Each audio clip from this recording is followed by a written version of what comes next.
Hello and welcome to another exciting edition of Santos on Sports, along with my partner in crime, Chris Santos. I think that's who that is there. I am Paul Santos. Welcome to the show. We would like to thank our sponsors before we get rolling here. Scotty's Pub, 202 Pleasant Street in Fall River.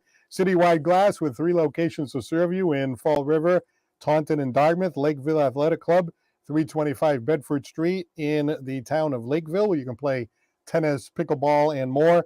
And attorney John Seed at 156 8th Street in New Bedford. You can check out his website at johnseedlaw.com. So you look like you have an interesting attire on tonight there. Listen, Paul, some people have left and gone to new places and new heights. I'm just honoring the greatest of all time. I got my gray hooded sweatshirt on this evening in honor of Bill Belichick. Right now, he's probably thinking about what's on for next year. So I'm already on to next year myself, and he's probably going to the Atlanta Falcons, it looks like, but we're not sure of that just yet. Right. We're kind of still waiting in the wings to see what happens there. A lot of people during the last Cowboys game were putting up pictures of Belichick in Cowboy uniform and all this kind of stuff. This was during the game. This was like still the second quarter as things just kind of imploded there. So we got the 2 questions. We're going to save the Patriots for second on the appointment of the new coach, Sports Mayo. And we thought we'd start with first things first. Yeah. And that is looking at Wild Card Weekend. So much fun for Wild Card, not Wild Card fans, NFL fans of the Wild Card Weekend. Just fantastic. All those games all over the place, all the best teams. So the question became, which was the biggest flop, right? Mm-hmm. Was it the Cleveland Browns or was it the Dallas Cowboys? Mm-hmm. I think it was the Dallas Cowboys myself. Mm-hmm. I'm just throwing it out there. I don't know what your thoughts are on it, but why don't you do the opening take tonight? So as the biggest flop, and people know that I'm a Cowboy fan, and there's a lot of us out there in the New England area. And, the Cleveland Browns came in, had that first game with Houston, a lot of excitement. Good defense, Flacco fever, a lot going on. But unfortunately for them, C.J. Stroud and Houston woke up and came alive. And we saw a gunslinger throwing the ball around in that game, and that was C.J. Stroud. So congratulations to Houston and moving on to play the Ravens. But to me, obviously, I think the biggest flop is the Dallas Cowboys. There's no doubt about it. I mean, you're seeded number 2. You're playing the Packers, who they've had a rivalry with, and Green Bay's been successful in Dallas. But you're the better seed. You're supposed to have the better players. You're playing a rookie quarterback.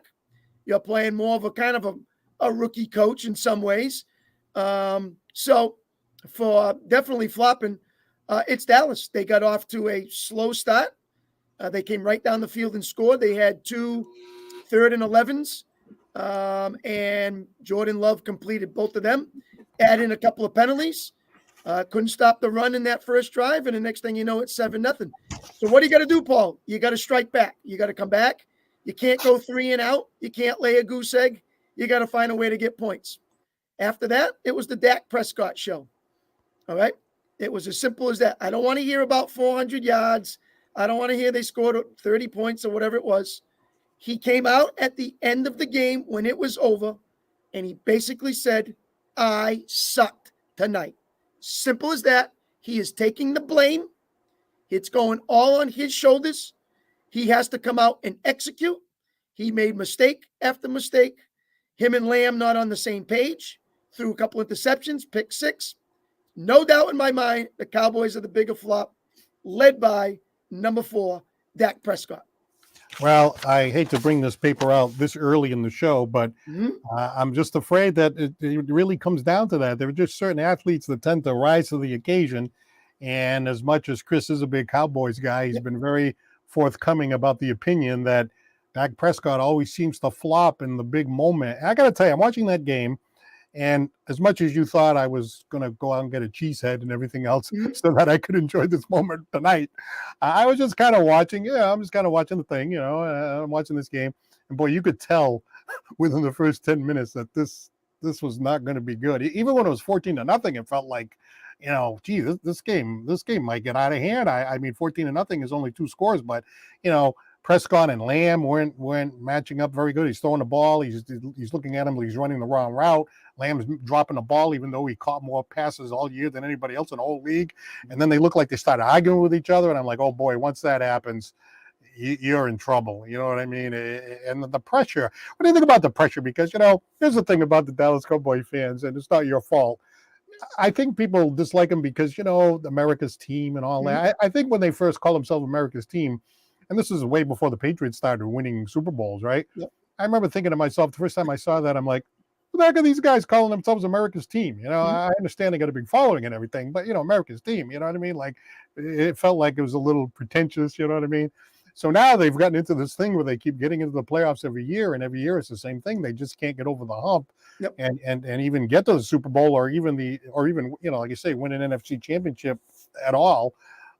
And because all eyes are on the Dallas Cowboys, because they consider themselves America's team, because you have Jerry Jones, because you have that sort of like that national attention on them, it's almost like when the Red Sox had that problem, like they get so close, and as soon as they got close, it's like, oh, remember the time with Buckner, and remember the time this happened, and remember the time that happened, and the curse of the Bambino, and the athletes are probably like, what's this all about, and there is a mental aspect to this. Could it be? I mean, it looked absolutely. It looked like a team that was in a panic that right from the beginning, and there's Green Bay like, oh yeah, we got nothing to lose. We beat them, we don't beat them. I mean, it's great being in that loose situation like that.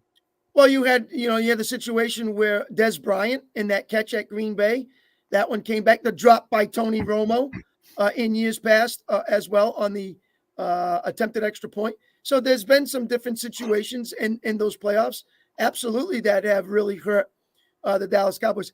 But Paul, this year I never felt comfortable with this team. I watched some bad losses at Arizona. I watched a thrashing by San Francisco that I did not like. And there were some other games in there that I sit back and go, they just don't seem like they have it this year. And so, yeah, you hope that getting to where you are and you get a home game where they've been successful, that they would play well and show up and do the right thing. But listen, let's give Green Bay a lot of credit. They out-coached, they outplayed, they out-hustled, they out-executed. They did everything better than Dallas. They deserved the win. And when it was on the line, the Cowboys were not prepared for it. And the better team won that day. Whether it was Dak or not, they still did not show up the way they could have. Well, I'm looking here at the comment by Andrew DuPont. He agrees with us. He says it is the Cowboys losing that was the bigger flop over a wild card weekend. I know a lot of people were talking about the possibility of McCarthy getting fired. Yeah. And even like some eyes were rolling back in their heads and people's eyes were glazing over about the thought that the guy in the hoodie might show up down in Dallas. But before we even get to that, what do you think about the fact that Jerry Jones has kind of come out and said, Mike McCarthy's my guy? I'm looking at it and I thought to myself that it was more Dak kind of choking in the clutch like he usually seems to do, more so than it's McCarthy. But then again, McCarthy, after they won that one Super Bowl in Green Bay, he had a lot of years where similar things happened where maybe the game plan wasn't what it could be, or maybe he didn't have the team ready. How much of it you think is McCarthy as opposed to, say, Dak? Well, you got to call the plays. You got to have your team prepared. You got to have it both sides of the ball. And then you got to go out and execute. And sometimes those plays don't work for you. Sometimes the execution is not how you plan it to be. And some guys are just making mistakes and it just keeps snowballing and it goes from one extreme to the other. So, you have to put some blame on McCarthy. Absolutely. And you can add, again, penalties, which I think they led the league in penalties in the most per game. So you can throw that in there as well. But, him and Jerry, they have this thing together. And, Jerry seems to like him. Doesn't have like a big ego, just goes out and does the job of what Jerry says. And I think that's what Jerry likes. But sometimes Jerry gets to that point where, hey, listen, I just want to put a good product on the field and I'm selling tickets and I'm looking good and everything's well at home. And so the fans will keep coming. But, after a while, fans are going to start to get hatred because they expect this organization and franchise to be winners. So he's going to have to make some kind of a decision. If it's not McCarthy, which he didn't do because he's kept McCarthy, what's he going to do next? So we'll see where the Cowboys turn from there. Oh, sorry. I was just going to get a little snack over here. I got a piece of cheese over here. I just want to try to get this over here. Yes. Yes. Well, anyway, Chris Resendiz has commented in.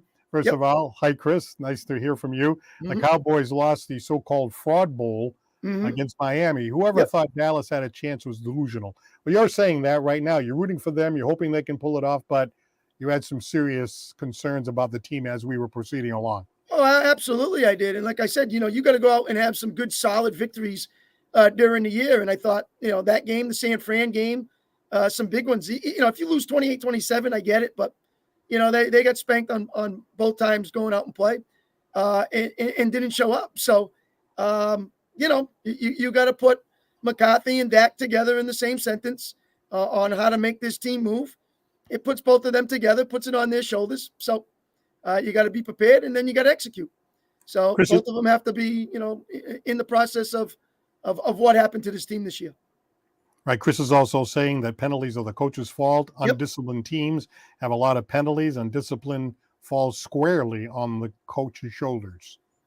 Well, yeah. I mean, he can say that, and even about his Patriots. I mean, does he think now that, all that fell on Bill? And so now Mayo's the new guy in charge.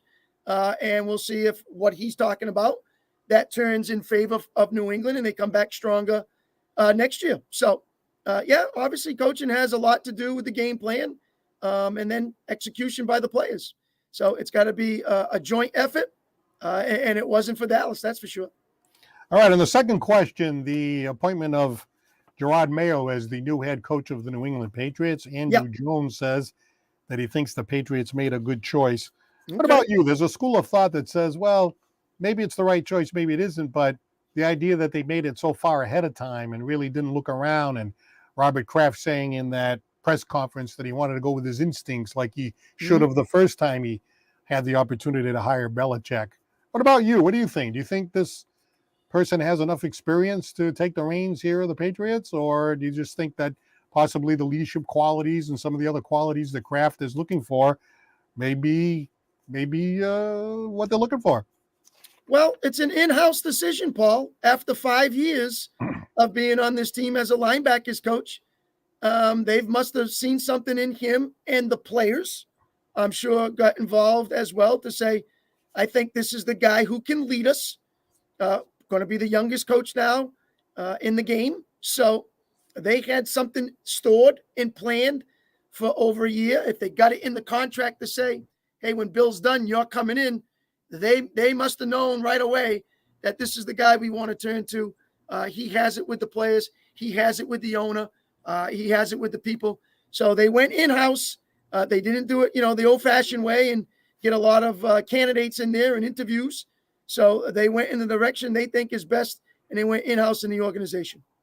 Yeah, I'm watching the press conference, right, when they introduced Gerard Mayo as the new head coach, and there's a school of thought that there was a lot of subtle digs being given to Belichick. But I don't know. I got to tell you, I may be naive or something like that. I didn't see it that way. Kraft referred to him as the greatest coach of all time, and so on and so forth. And Mayo's going to do things a little bit different. He's a younger guy. Maybe he can relate to the younger players, so on and so forth. I didn't notice it being a bash session to Belichick, the first thing. And then the second thing is he answered that one question about, accountability and stuff like that. And Mayo said something about, well, we don't want people whining and pointing fingers at each other. And some people thought that was a shot at Mac Jones. So I don't know. What did you think about the introduction of, the coach at that press conference? Well, let's start first with what Kraft had to say about Bill. And let's not forget, Paul, 2 phone calls were made, one by Tom Brady, one by Rob Gronkowski, to show exactly what they thought of Bill Belichick. And they both thanked him, and they both got emotional, and they both called him the greatest of all time. So if you people out there continue to think about how high you are on Tom Brady, that's Tom, and don't tell me that Tom Brady said it just because he's known Bill and he wants to make you feel all better. How If many those two coaches? guys can say it, Paul, Wait a minute. How many I think coaches that's a did good Tom thing. Brady play for? Played for Bill like 90% of his career, and then he played 1 year with Bruce Arians. Yeah. Rob Gronkowski was so aggravated at Belichick, he retired, and then he came back the next year to go join Brady. Right. So, all right. So then why give the call and why say you're the greatest of all time?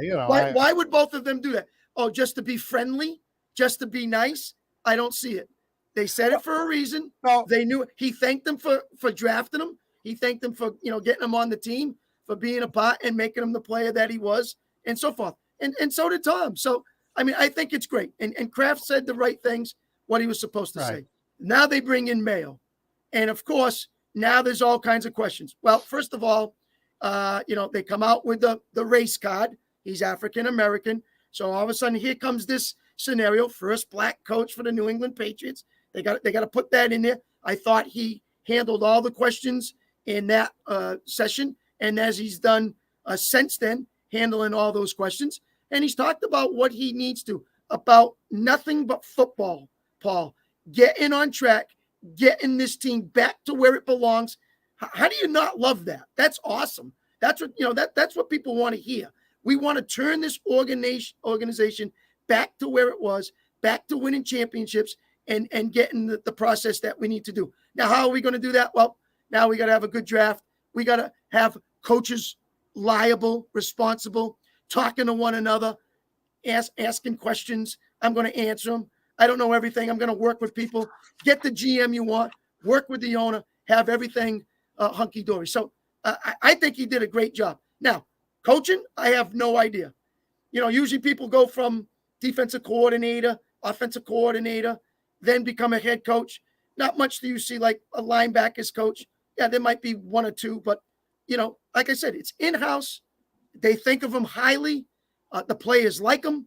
So this is the direction they're going. And they think it's going to work. So good luck to Gerard Mayo and the New England Patriots.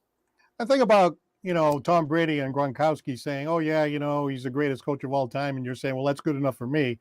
Well, Brady and Gronkowski didn't play for any of those other coaches I listed last show. Chuck Noll or Bill Walsh or any of these other really successful coaches.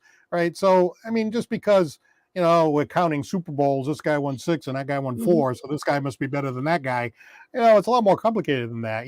To me, Bill Belichick is probably equal to 5 or 6 or 7 other people. I don't know that you can necessarily say one guy's better than the other when there's so many other variables. You don't know. But see, Paul, and then you just talked to me off air earlier about winning AFC titles, getting to Super Bowls, not losing in the wild card, not losing right away, getting there. Out of those 20 years, there's never been a better run.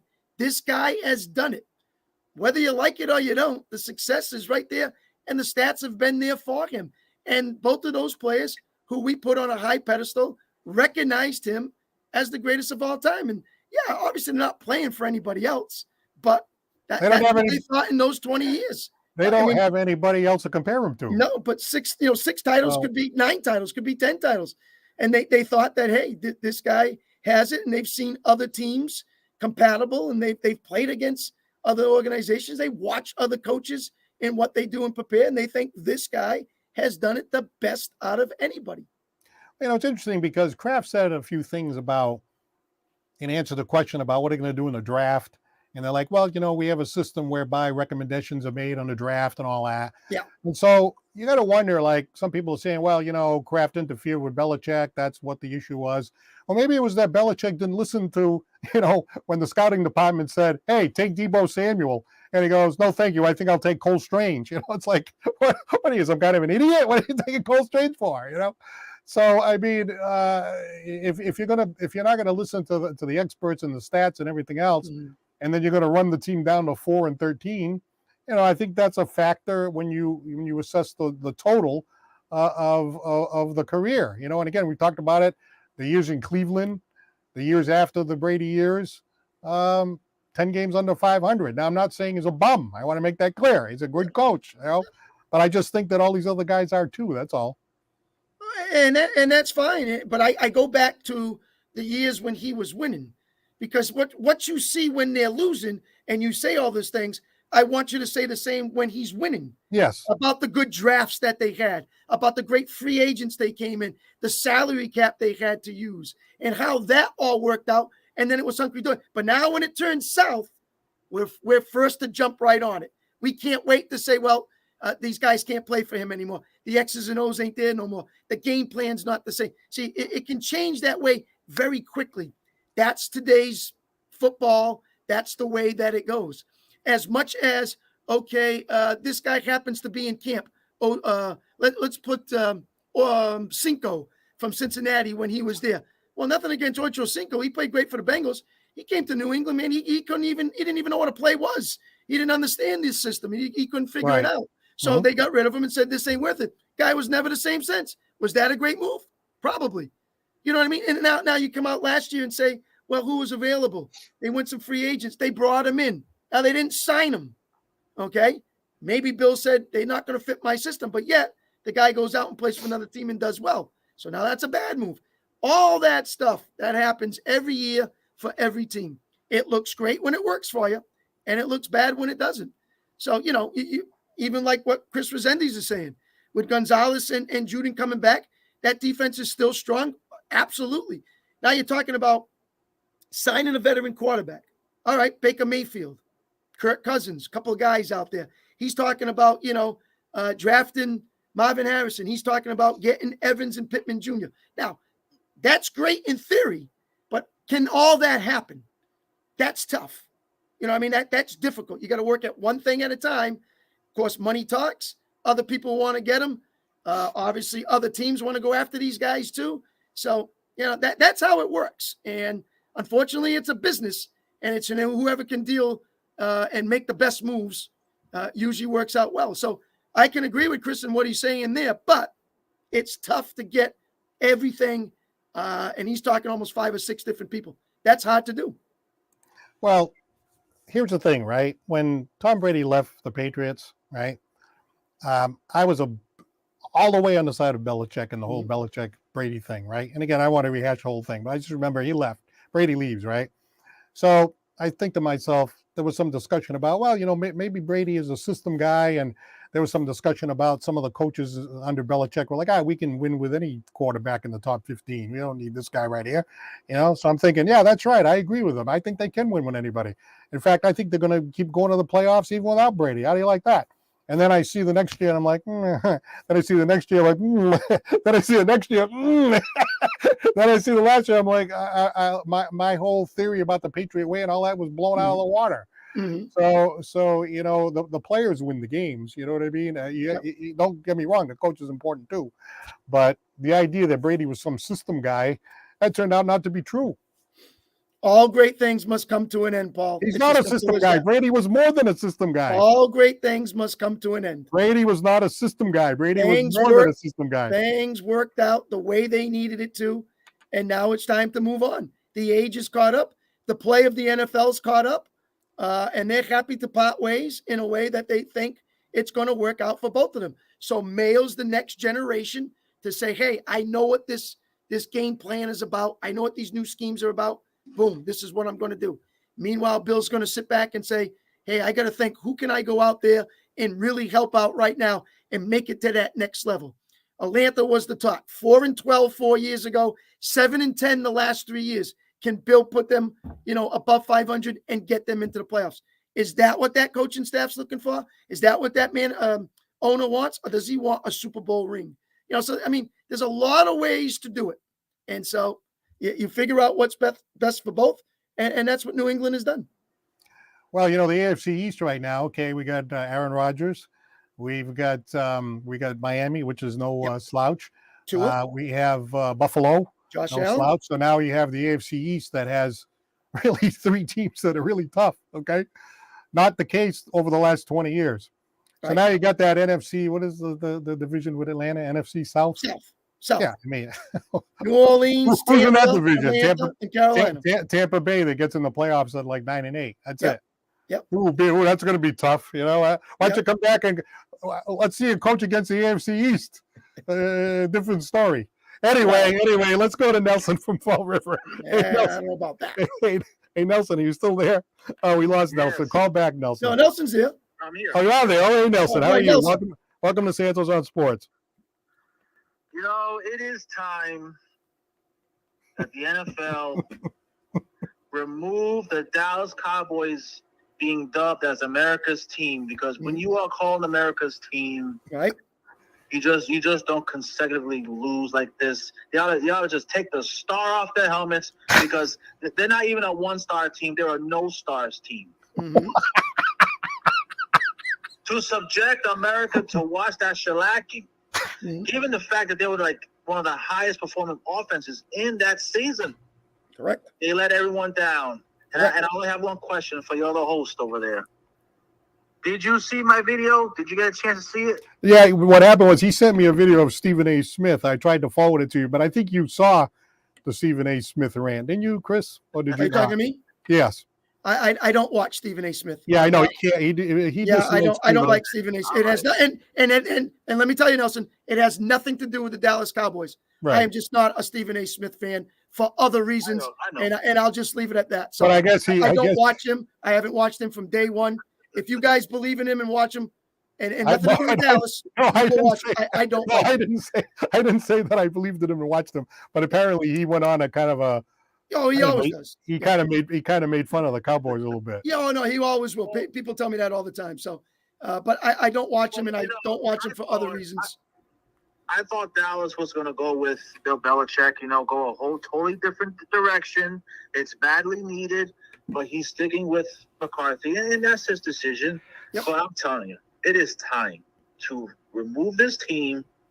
And I lost him there, Paul. what else? Hell, you might as well give it to the Jets. Are they still calling themselves? Anyone I don't hear that as much Anyone as I else? used to. They're still calling themselves America's team? The Giants helped out the Cowboys. And this is how the Giants get repaid? Come on. The Giants helped them out. That was nice of the Giants. Yeah. That was so They nice helped of them. them out to get them in, to secure the NFC East, and this is That was so nice of the Giants. That was so nice of the Giants. Where do the Giants go from here? Well, look, Daniel Jones comes they're back. not Tyrod Taylor's still quarterback. What do you got for me? I don't know where they go. I don't know either. where they go. But the thing is, I really thought that Jerry Jones, given out when the camera hit him and they showed him looking at the people in the background, like, what the hell am I watching? Yep. I seriously thought he was in a clean house, but it's just, even Ray Charles could have seen this coming. and what is that? Losing that game, you mean? Seeing that coming?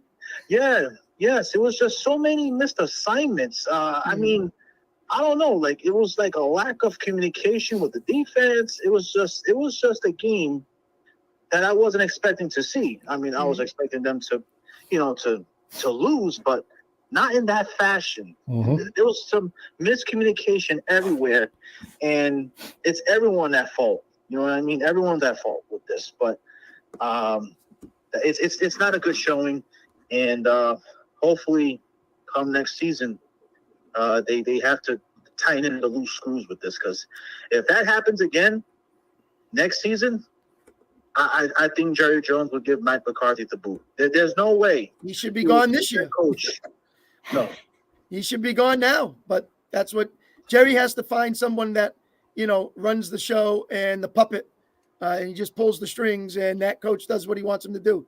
So I'd rather see Jerry Jones go myself and get some new ownership in different ways, but that's never going to happen. So unfortunately, we have to deal with him because he's one of the ringleaders in the organization.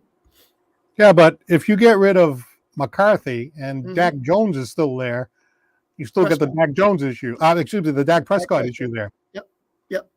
Well, I mean, like I said, there's nothing you can do about that. If he's going to pay him, then he's going to stay.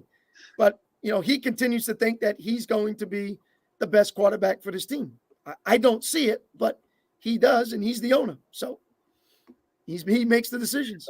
If you could call the shots, would you get another quarterback? I would. I'm not a Dak Prescott fan, so But Yeah, ripping so up and starting from the beginning is not easy either. yeah, I mean, but I think we could go another way and find something out of that, especially if we found some moves to get rid of Dak. Hey, Nelson, what do you think about the new Patriots coach? I think it's great. I think it's great. I voiced my support for it. I think it's a good decision. But again, coaching is only one half of it. The players have to produce too. So it's a 50-50 thing. And also, I think a bright spot for the NFL, with the smaller market teams, the Detroit Lions finally won.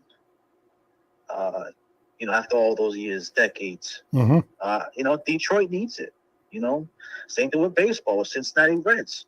They're starting to come up. So I think these smaller market teams are really investing to be competitive, and I think it's just great for all sports leagues when you have the teams that traditionally lose are now all of a sudden in the mix of competitiveness and getting into the playoffs.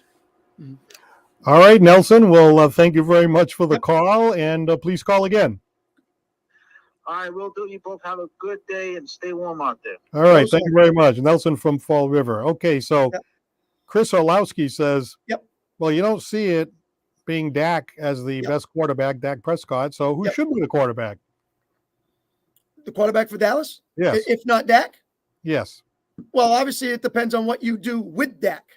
So because now you got that, whether you're going to trade him or however that's going to work, or where you go draft and get picks, and then you'd have to go from there. So it's the process of doing something with Dak to get it back. I'm not saying take Dak and trade him for Justin Fields or take him and go, that something would have to work out and make a package deal to figure out who could run that team and has what Paul calls the it factor to take them to the next level.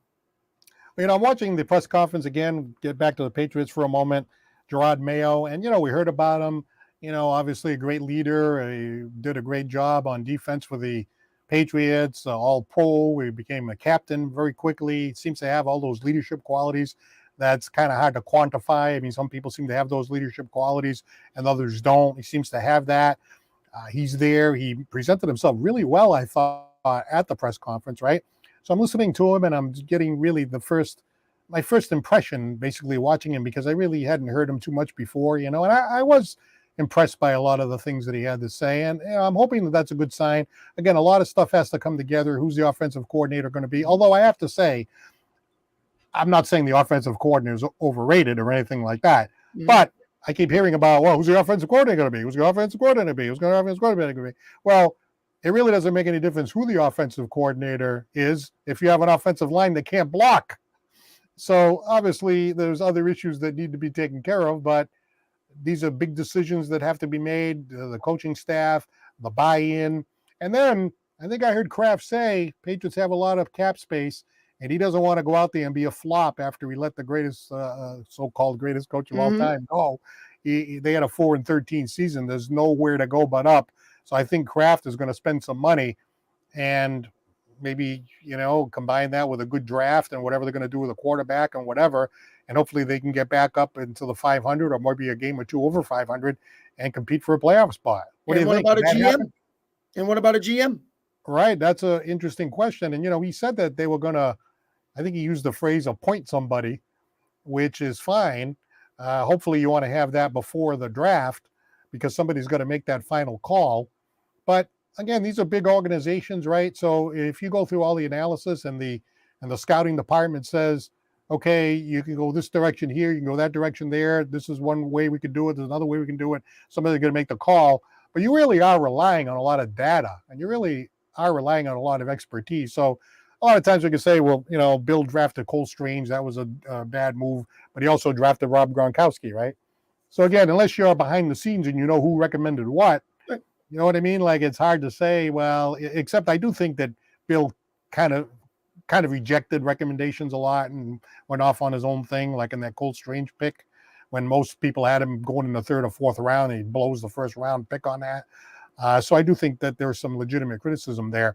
But there's a lot of collaboration, and I know that Kraft was talking about, oh, well, we're going to have all this collaboration. And I think that made some people nervous because somebody's got to be in charge. Somebody's got to call the shots. Mhm. Somebody still has to be the leader in the room. So you want to hear collaboration, but you don't want to hear it too much.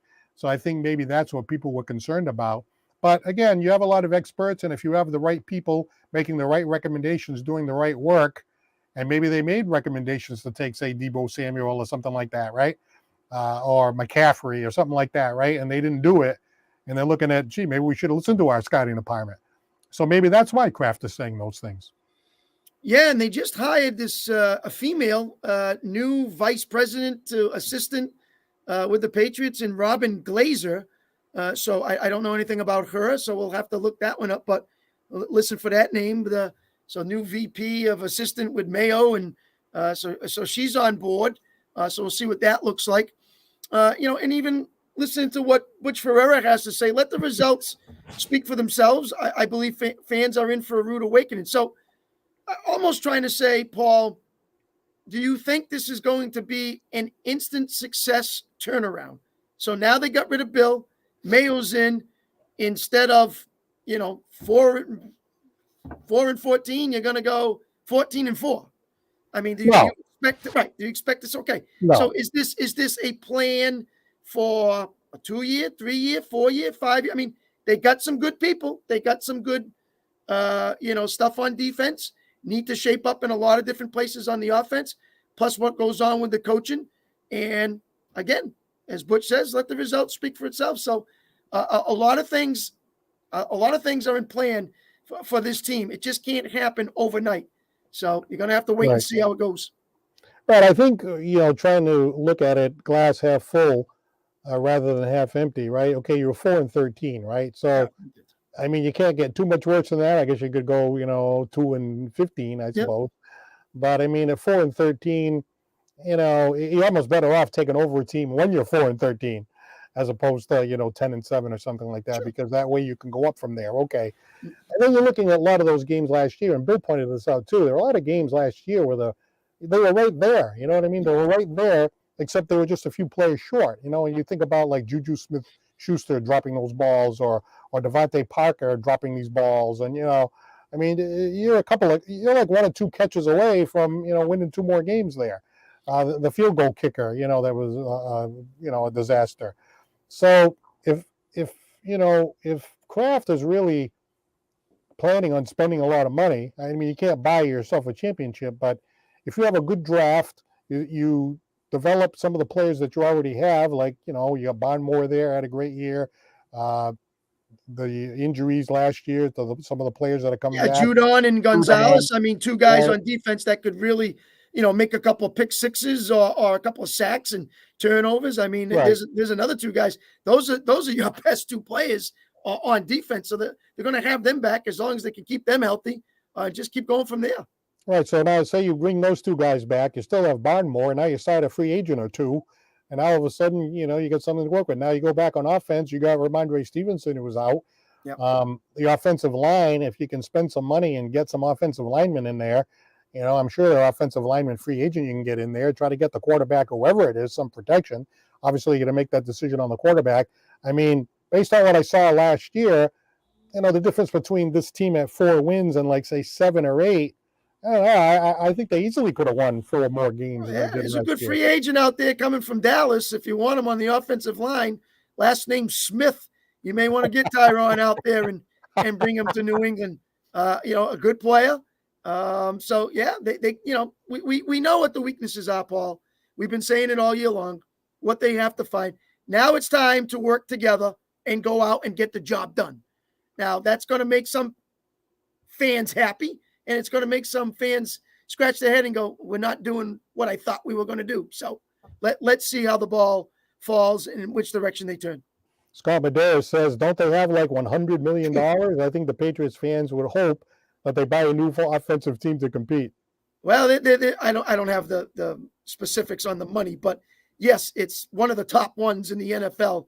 And there are a lot of people out there. You heard Chris Resendiz talk about Mike Evans, Pittman Jr., and some other guys out there that they could think about. Kirk Cousins, Baker Mayfield, a lot of things happening. So there is some money talk. Sometimes people walk, and they want to get off a team and come to an organization who's been winning. Patriots we've known in the past has been an organization that's been winning. So let's see if they go out and spend like they're supposed to. All right, well, give us a call at 774-762-6234. Weigh in on Santos on Sports, the questions having to do with the Cowboys collapse in Cleveland, that collapse, as well as the direction of the Patriots going forward with their new head coach, Gerard Mayo. Was that a good choice? Should they have spent a little more time interviewing some other people, too, outside of the in-house candidate? What do you think about that? I suppose it remains to be seen. But I'm looking at the Butch Ferreira comment, and he says that the fans are in for a rude awakening. So I think what he's saying is he thinks that the Patriots aren't really going to improve that much. At least that's what it feels like he's saying. I know Mark from Chicago seems to think that the Patriots can kind of flip it around a little faster than that. I don't know. What do you think he means by that they're in for a rude awakening? Well, I think it's more of don't expect in 1 year this massive turnaround.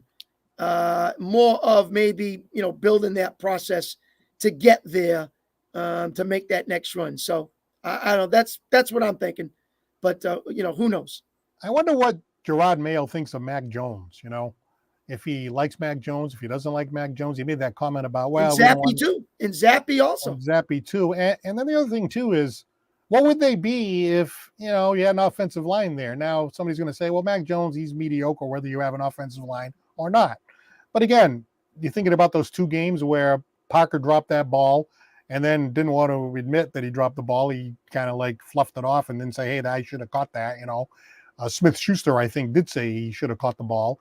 I mean, and there are other examples where, Mac Jones made terrible reads and threw terrible passes and got intercepted a bunch of times, and it was all on him. And he probably could have had games that he have even more interceptions than he had. So there's no question about that too. But you got to wonder, a really good offensive line, that's big. That's huge. You know what I mean? You have an offensive line and all of a sudden it's a whole different ballgame out there. You can run the ball. You can do play action. I mean, you take away the running game and you can't do the play action. And then the passing game comes down the tubes too.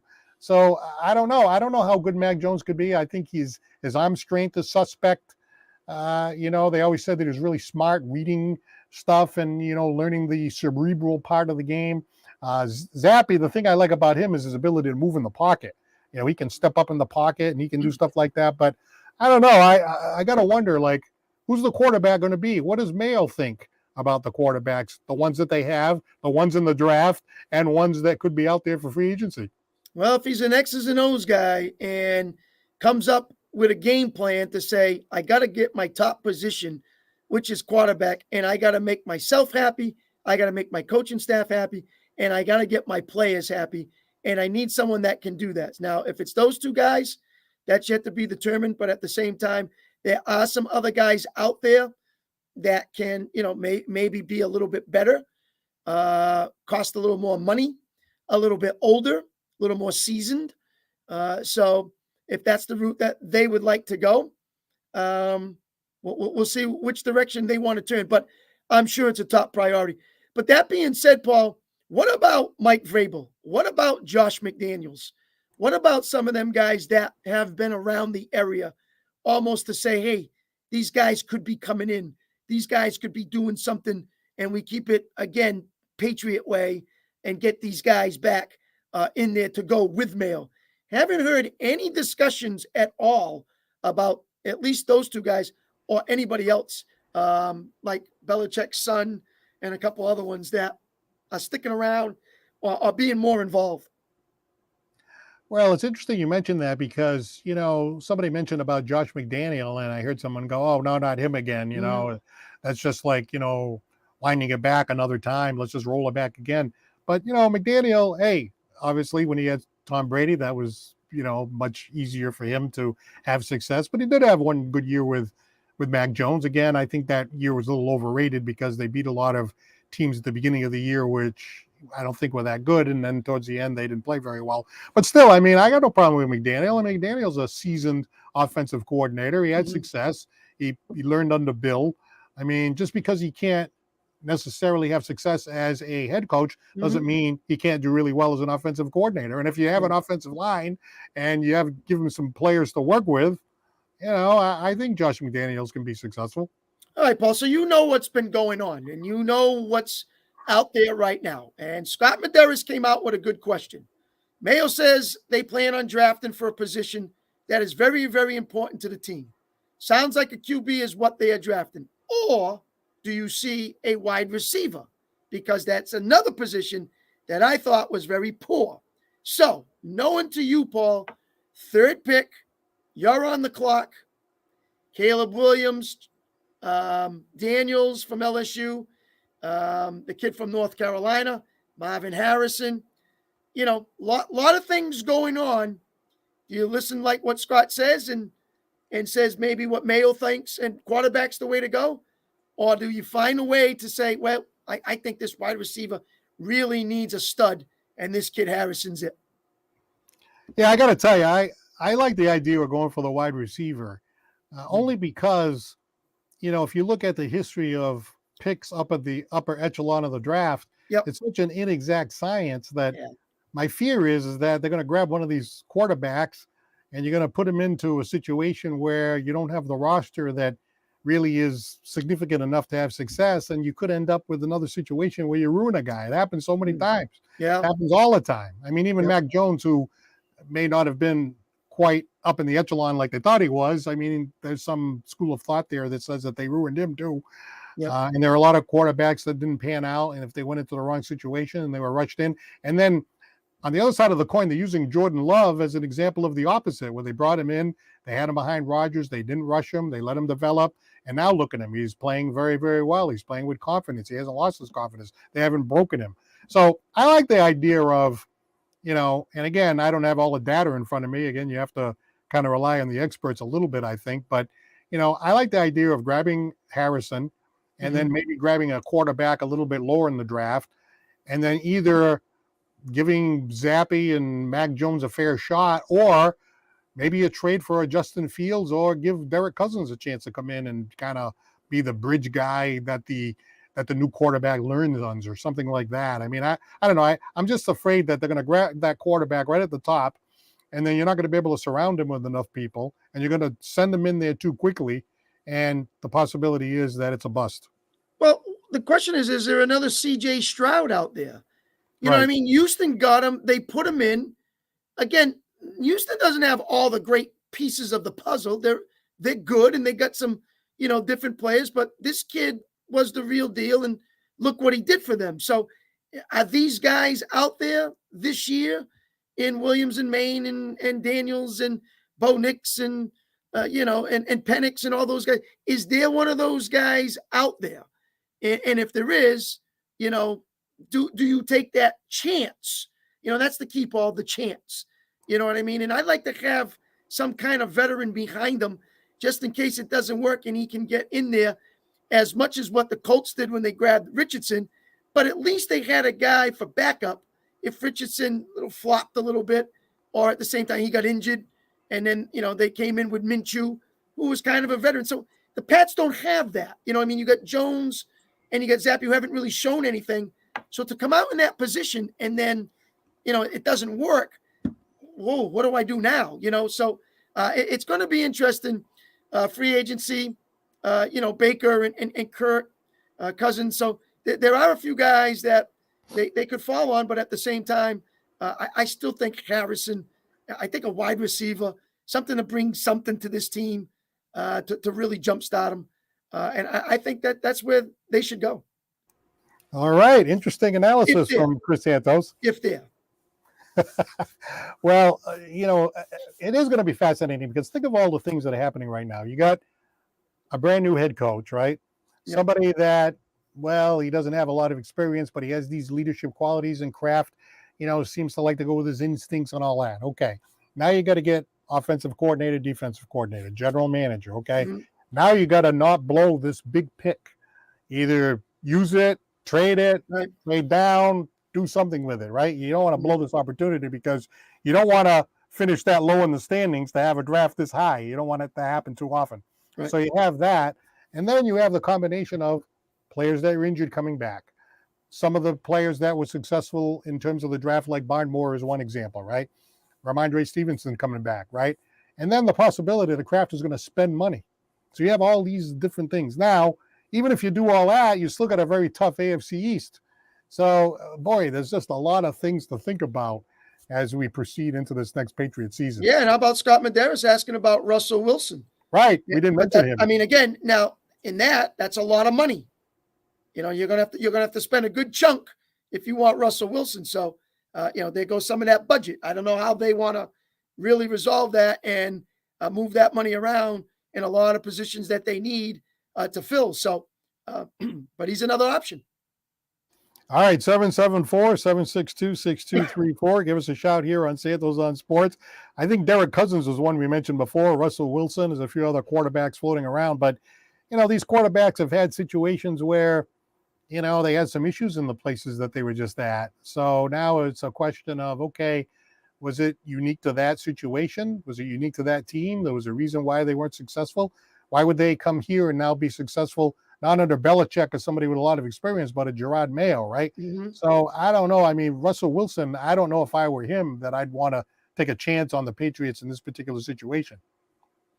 That's a possibility. That's good. You want maybe a seasoned veteran coach to go by. But, if you go in there and you interview and you see what they're offering and you see what the atmosphere is like, Paul, and you like the feeling and you like the way it looks, and you like the way the system's going to be, then you sit back and say, yeah, I think this is a perfect fit for me.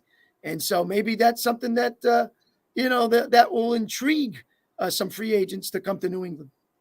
Ryan Fast and Furious commented about how Mayo was so different than Belichick, kind of a breath of fresh air in terms of the way he answered questions and stuff like that, more transparency. Hey, he's going to be him. You can't try to be somebody else. I think a lot of the people who worked under Belichick tried to go somewhere else and be Belichick. Well, you have to, operate, from your own personality with your own strengths and stuff like that.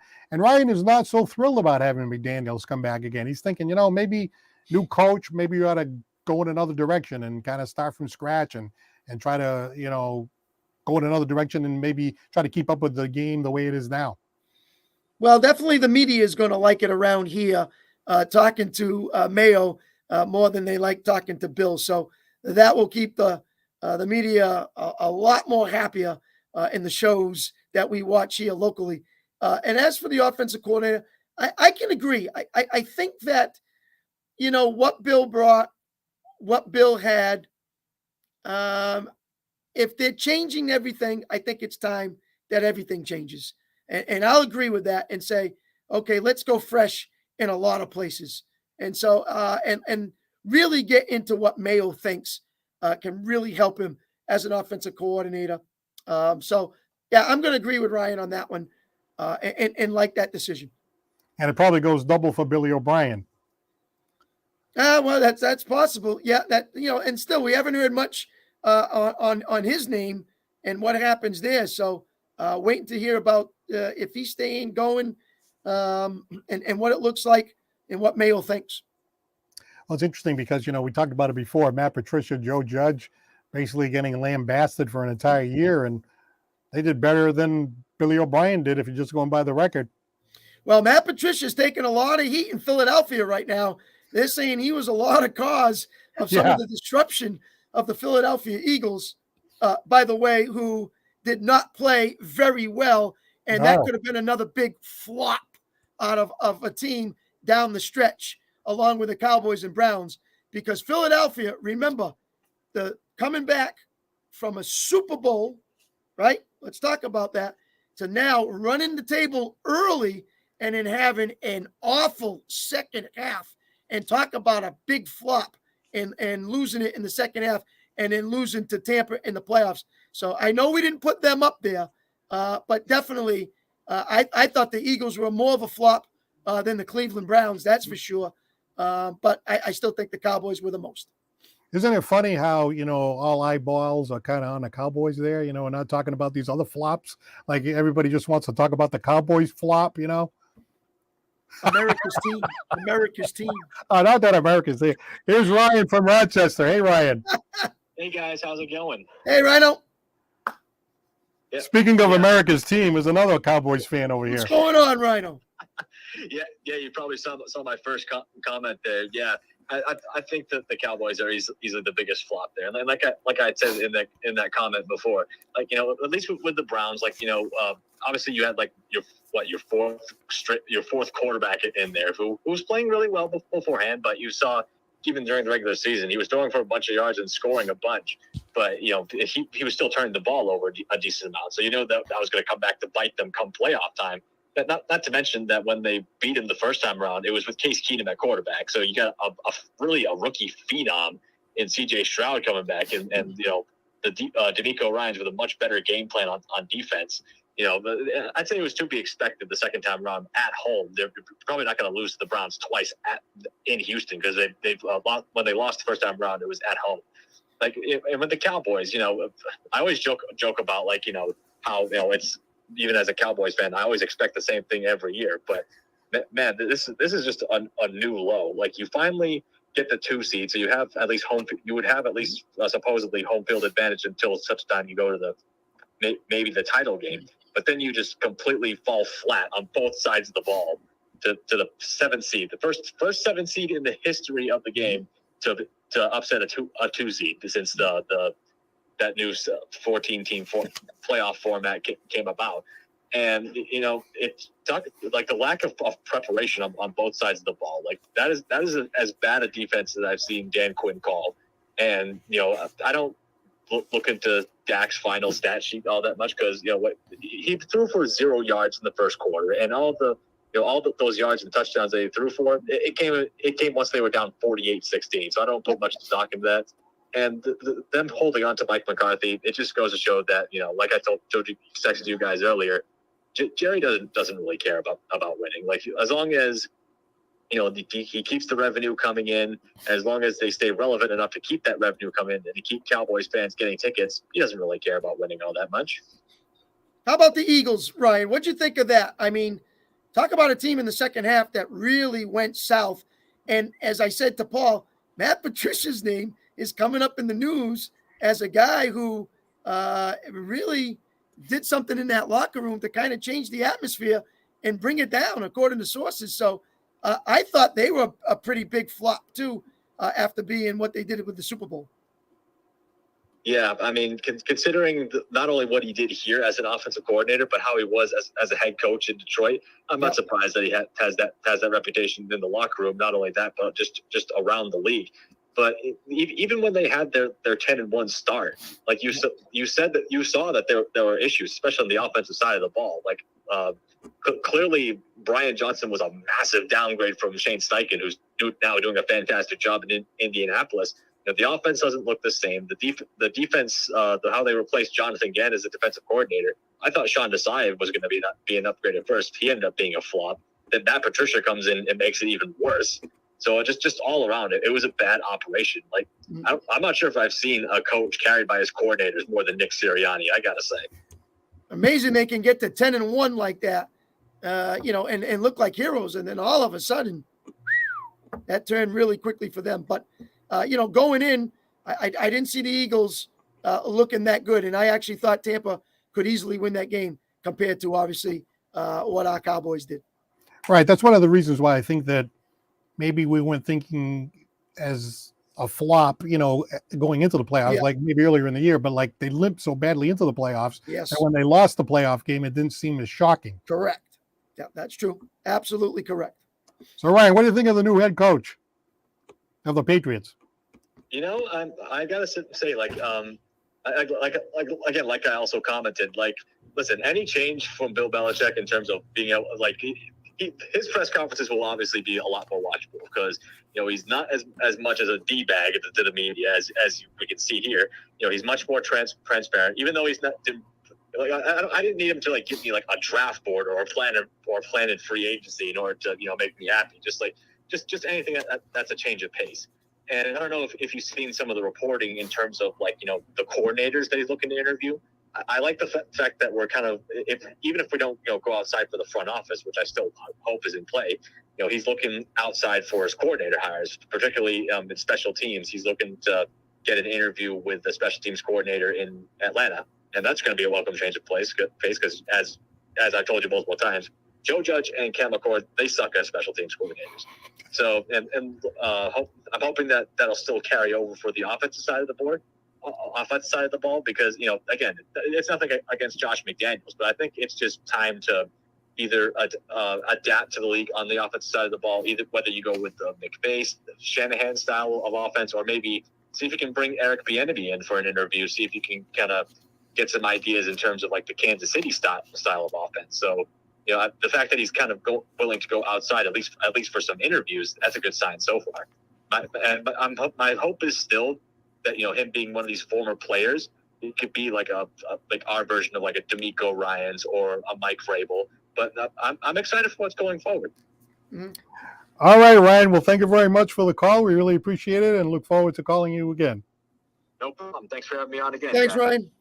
Okay, thank you very much. Red Eye says the Browns played injured. Yep. And the Cowgirls had the most hype and the biggest fall as usual. Mm-hmm. Cowgirls. Oh, that's. Paul, where's your cheesehead? You don't have that today? All I know is this guy. Oh, I thought for sure you were coming out with a cheesehead. Yeah. Well, let's see how your cheeseheads do against San Francisco this week. yeah, what do you think is going to happen? They're going to get beat? Yeah. Talk to your sidekick there on the Paul Santos show. I'm sure Monday night he told you a lot, Mr. Chops Turner. Hey, what about Mario there? Mario, we didn't name for Mario. Mario predicted the Patriots to go 4-13, and he also predicted that Dallas was going to have trouble with Green Bay. He started reaching out to me in the middle of the game, telling me, "Hey, remember me?" Paul, listen. All I know is somebody reached out to me at halftime and said, "Is Bill Belichick going to be now coaching for the Cowboys?" I think that was Paul Santos. Let me look that up again. Let me look that. I think Paul texted me and said, "Is Bill coming through that door right now?" When it was at the half. Thanks, Paul. Real appreciate it. Good friend, Paul. I didn't even let the loss settle down. I just went right in there. The loss hadn't even finished yet. Right at halftime. Hey, look at this guy. He says Jerry Jones is a joke. And he's a Cowboy fan, so it tells you right there what he thinks. All right. Well, let's thank our sponsors here. Scotty's Pub, 202 Pleasant Street in Fall River. Citywide Glass, 3 locations, Dartmouth, Fall River, and Taunton.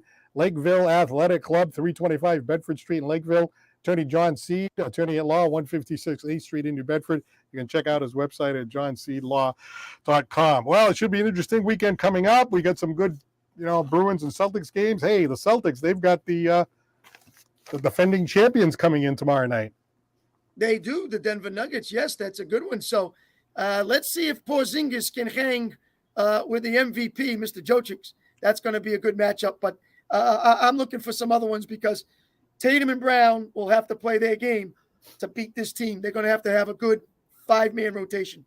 Well, you said that Dak would never win, that Dallas would never win with Dak. Well, the Celtics are never going to win with just Tatum and Brown if Porzingis is out injured. Okay. Porzingis is the key to the whole thing. If he's out every other day, he's got this, he's got that, his knee and his calf and this and that. We've seen a lot of guys sit. We've seen Brown sit. We've seen Tatum sit. We've seen Porzingis sit. So the big three are getting their rest. So hopefully they're resting up for the playoffs and make a late charge. That would be nice. I'm a little concerned about, Porzingis going under the basket there with the Joker. I mean, the Joker, he's going to break him in half. He's going to be down for the count in the first 5 minutes. Yeah, that's a good player right there. So looking forward to watching that matchup. I know. All right, great show as usual. Thank you very much. And thanks to all those who called and commented. Yep. And for Chris Santos in his hoodie, look at he's got the whole Bill Belichick. Look at this big Bill Belichick. I got it working today. We're on to next year, Paul. Bill Belichick, he was the coach of the Patriots. The Patriots that have the most Super Bowls out of all the teams. Bill Belichick, right? We're on to next year. Bill's not walking through that door in Dallas. We're on to next year. All right, for Chris Santos, I'm Paul Santos. Have a great night. Talk to you soon.